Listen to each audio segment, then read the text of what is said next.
Okay, so we're back. Lucky enough to have a stove that has just a comal, which is a griddle. And I love this thing. So we're gonna let that warm up. As that warms up, and I put it at medium to high.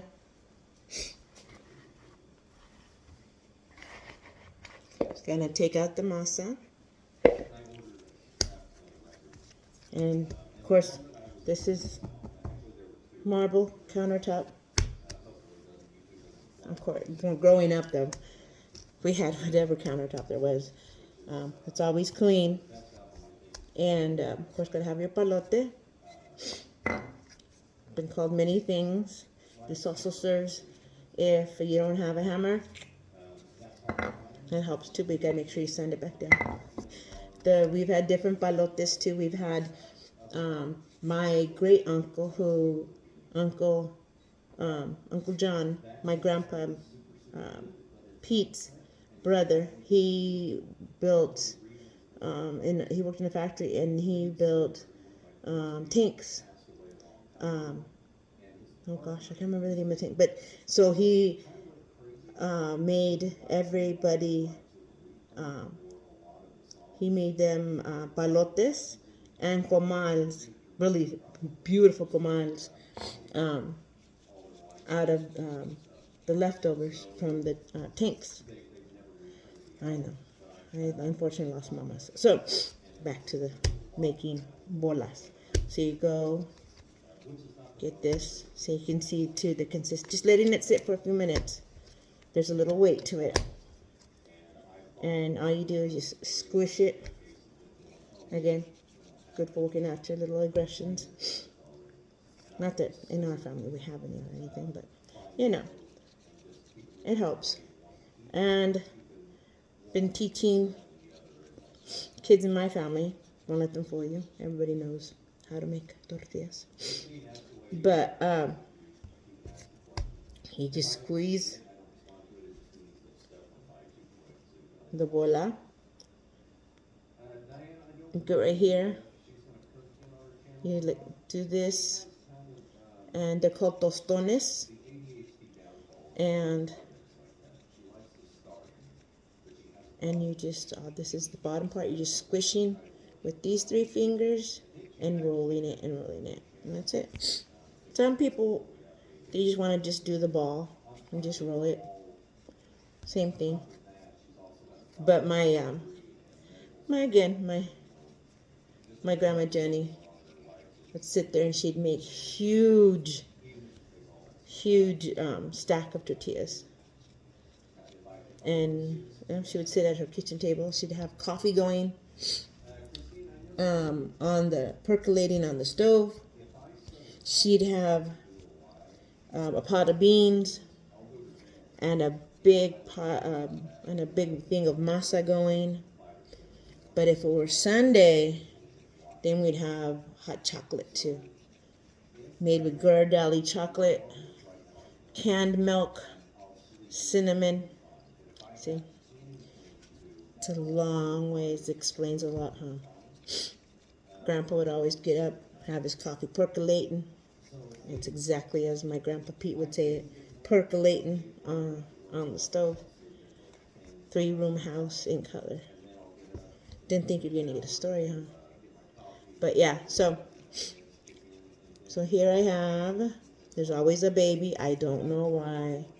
There's always a baby. Okay, so there's our empty bowl.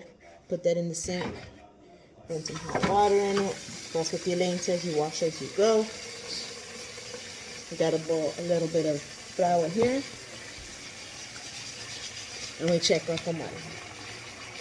Don't touch it. To run your hand over it. And you can tell where your hot spots are at.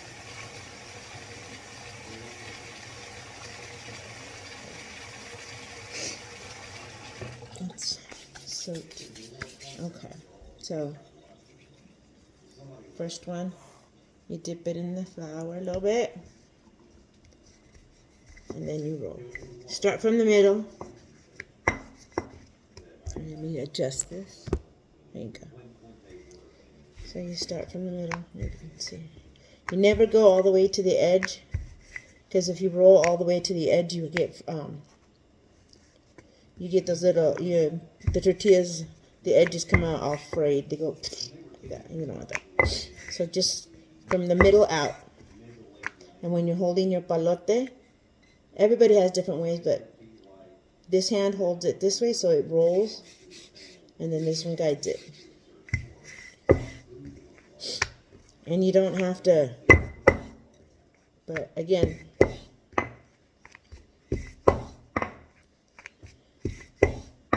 and I've rolled, if I didn't have a palote and people wanted tortillas, I've rolled with a cup, I've rolled with this Coke bottle.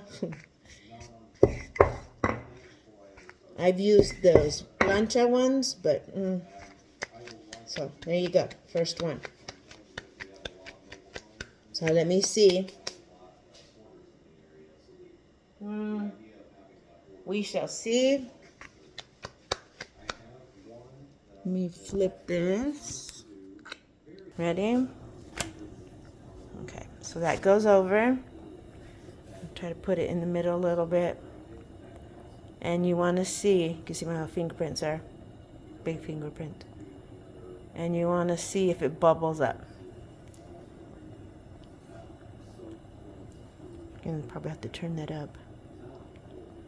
Usually it's like if you ever make pancakes, it's kind of like the first pancake is kind of, see, it's lifting right there on the edge.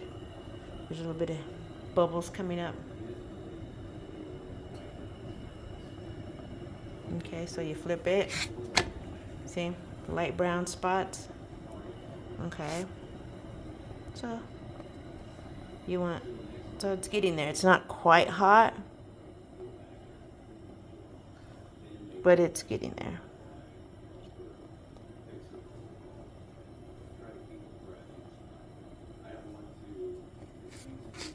There you go, see? But you should only flip it twice. Once when you put it on there, a second time. Do not flip it more than twice.